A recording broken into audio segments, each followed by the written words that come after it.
안녕하십니까. 용선 목사입니다. 오늘 함께 나눌 말씀은 사도행전 9장 1절부터 9절까지 말씀입니다. 역시 오늘도 함께 읽어가면서 말씀을 나누겠습니다. 자, 사도행전 9장은 기독교 2000년 역사를 통틀어서 가장 위대한 사도로 일컬어짐을 받는 바로 사도 바울의 회심을 기록하고 있는 아주 유명한 장입니다. 우리는 오늘 아침 이 말씀을 다시 한번 묵상하면서 한 인생을 불러서 사용하시는 그 하나님의 깊은 계획과 그 하나님의 시선을 우리가 함께 볼 수 있게 되기를 바랍니다. 사도행전에서 사울이 처음으로 등장했던 곳은 바로 스데반 집사의 순교 현장이었습니다. 자, 유대인들 앞에서 하나님은 눈에 보이는 성전에 갇혀 계시는 분이 아니라는 그 설교 한마디를 하자마자 신성 모독죄로 모함을 받으면서 그 자리에서 돌로 쳐 맞아 죽을 때 바로 그 자리에 누가 있었습니까? 네, 사울이 있었습니다. 그리고 사울이 그 스데반의 죽음을 옆에서 지켜보면서 이렇게 반응했음을 사도행전이 기록해주고 있습니다. 자, 8장 1절로 먼저 가서 다시 한번 읽어보겠습니다. 사울은 스데반이 죽임당한 것을 마땅하게 여겼다. 자, 마땅히 여겼다라고 하는 것은 그의 죽음에 일말의 양심의 가책을 느끼지 않았다는 말이고, 그것은 자신이 신봉하는 그 유대교의 근간을 흔들려고 하는 그 크리스찬들에 대해서 지금 심판은 마땅한 심판이다라고 여겼다라는 뜻이죠. 그리고 시작된 박해 사건 때도 사울은 핍박자들의 무리에 가장 앞에 서서 진두지휘를 하게 되는데 8장 3절을 다시 한번 보시죠. 그런데 사울은 교회를 없애려고 날뛰었다. 그는 집집마다 찾아 들어가서 남자나 여자나 가리지 않고 끌어내서 감옥에 넘겼다. 사울은 정말 물불 가리지 않고 크리스찬이라면 눈에 불을 켜고 색출하기로 마음을 먹었습니다. 아무도 그의 살기등등한 그 행보를 막을 수가 없었습니다. 자신이 최고의 가치로 여기고 있던 유대교를 무시하는 자들을 절대로 살려둘 수 없다라고 하는 아주 확고한 신념에 사로잡혀 있었습니다. 그의 눈에는 정말 물불을 가리지 않았기 때문에 남녀노소 할 거 없이 수단과 방법을 가리지 않고 핍박을 했다라고 성경은 기록을 하고 있습니다. 그러니까 당시 핍박을 당하고 있던 그 크리스찬들에게 있어서 사울이라고 하는 존재는 어떤 존재였겠습니까? 한마디로 철천지 원수와 같은 인물이었겠죠. 사울의 손에 죽은 크리스찬들의 숫자만 해도 당시에 어마어마한 숫자가 감옥에 갇혀서 핍박을 받고 순교했음을 우리가 짐작할 수 있습니다. 사울은 바로 이런 인간이었습니다. 그의 모습은 오늘 9장에서 계속 이어집니다. 자, 9장 오늘 본문 1절입니다. 사울은 여전히 주님의 제자들을 위협하면서 살기를 띠고 있었다. 그는 대제사장에게 가서 살기를 띠었다. 시간이 가면 갈수록 사울은 조금도 그 감정이 누그러들거나 너그러워지는 모습은 전혀 나타나지 않고 오히려 살기가 나타났다. 여러분, 살기가 느껴지는 사람의 눈을 보신 적이 있습니까? 정말 무섭죠. 여러분, 공포 영화 같은 거를 볼 때 이렇게 귀신 보면서 깜짝 놀래고 무서워하시는 분들이 있지만, 저는 살면 살수록 느끼는 거지만, 여러분, 귀신보다 더 무서운 존재가 누구예요? 사람입니다. 사람이 무서워요. 여러분, 사람이 한번 독하게 마음을 먹으면 그 눈에 살기가 나타나는데, 정말 섬찟하죠. 무섭죠. 지금 사도 바울의 모습을 한번 상상해 보십시오. 눈에는 살기가 가득하고 누군가를 잡아서 죽이기 위해서 물불을 안 가리고 달려드는 이 인간의 모습을 상상해 본다면, 지금 이 사울의 모습은 그 자체가 바로 뭡니까? 악마죠. 악마입니다. 이런 사울의 모습을 성경이 거침없이 있는 모습 그대로 다 노출하면서, 기독교 2000년 역사에 있어서 가장 위대한 사도로 일컬어지는 이 사도 바울의 과거의 행적을 조금도 숨김없이 다 그대로 노출시키고 있다라는 점이 또 우리가 충격으로 받아들여질 부분입니다. 우리 같으면 누구 한 사람의 어떤 전기를 기록하거나 그 사람의 인생을 평가할 때 그 사람의 과거에 어떤 흠이 될 만한 것들을 덮어주게 되어 있고, 그냥 묻어두게 되어 있잖아요. 그런데 성경은 그렇지 않습니다. 오히려 아주 그의 사악했던 모습을 민낯을 다 고발하면서 이런 인간이었다. 정말 조금의 어떤 소망이 없는, 희망이 없는, 어떤 가능성이 없는 그런 인물이 바로 사울이었다라고 아주 철저하게 그의 인생을 고발하고 있는 것입니다. 자, 그래서 그는 당연히 예루살렘에 있는 크리스천들만 색출하는 것으로 만족할 수가 없었죠.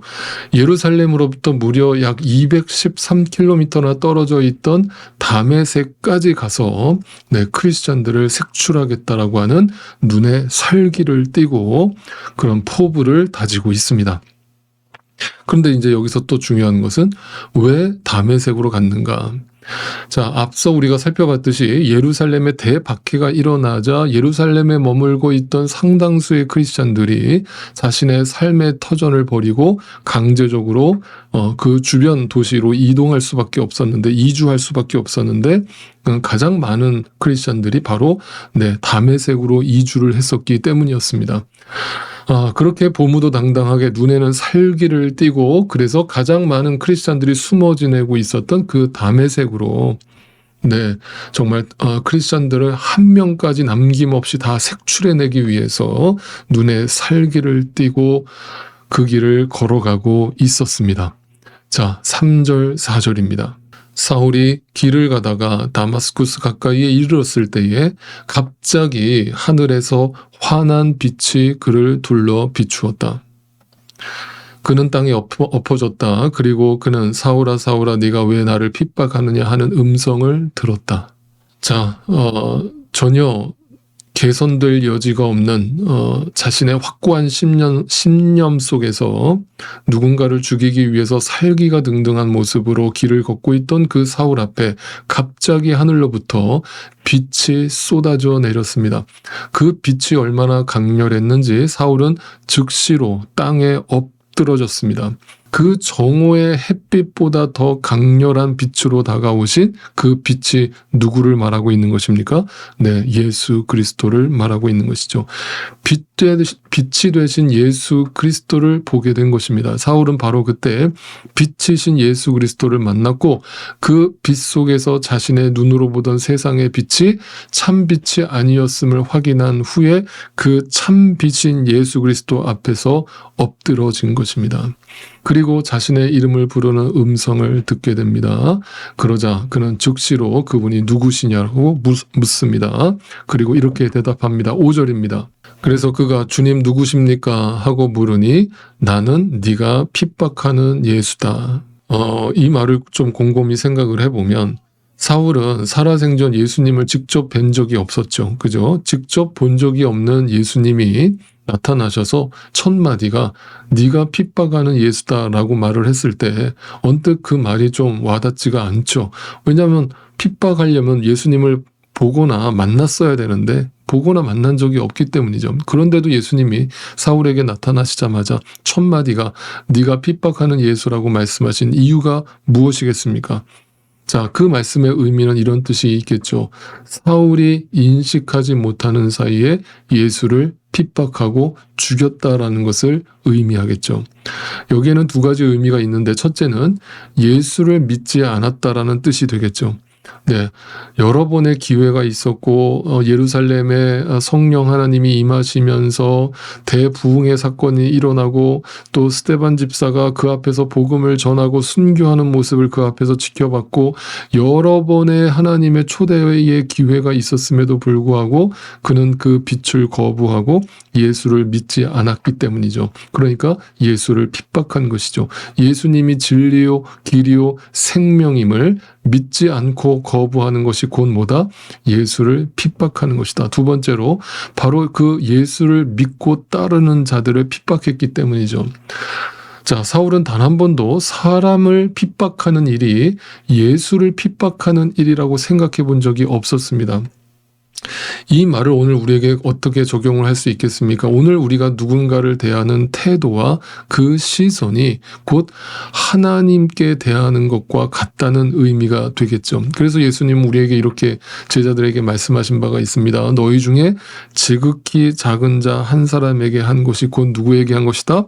나에게 한 것이다. 하나님 사랑과 이웃 사랑이 구별되어 있는 게 아니라 다른 것이 아니라 같은 것이다.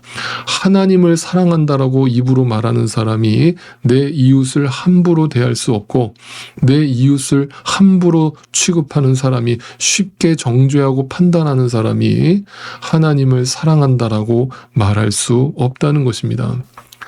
자, 진리를 보지 못하고 살아가던 사울은 정오의 햇빛보다 더 밝은 빛이 되신 주님을 보게 되었습니다. 그리고 그 주님을 보자마자 자신이 무언가를 보면서 산다라고 확신 속에 자기의 신념 속에 살아가고 있었던 것들이 다 한순간에 무너져 내리면서 사실상 나는 아무것도 보지 못하는 소경이었다는 사실을 자각하게 됩니다. 그래서 그는 즉시로 그의 육신의 눈이 멀어버렸죠. 그것은 무엇을 의미합니까? 육으로 살아가던 자신의 삶이 하나님 앞에서 다 무가치하고 무의미한 것임이 증명되고 보여진 것이죠. 하나님께서 허락하시는 그 흑암의 시간은 새로운 사람으로 변하시게 하시는 어떻게 보면 일종의 은혜의 시간이기도 한 것이죠. 그 캄캄한 암흑 속에서 사흘을 지낸 후에 밝은 빛을 통하여 잘못된 길에서 바른 길로, 내 육신의 길에서 영의 길로, 내 어둠의 길에서 빛의 길로 다시 돌아서게 되는 하나님의 영광의 시간을 기다리는 시간입니다. 잘못된 교만한 마음을 낮고 겸손한 마음으로 변하게 되는 시간입니다. 잘못된 생각과 나의 마음을 다 버리고 새로운 하나님의 뜻을 따라서 예수 그리스도의 복음에 합당한 삶과 복음을 전하는 참된 그리스도인으로 거듭나는 시간입니다.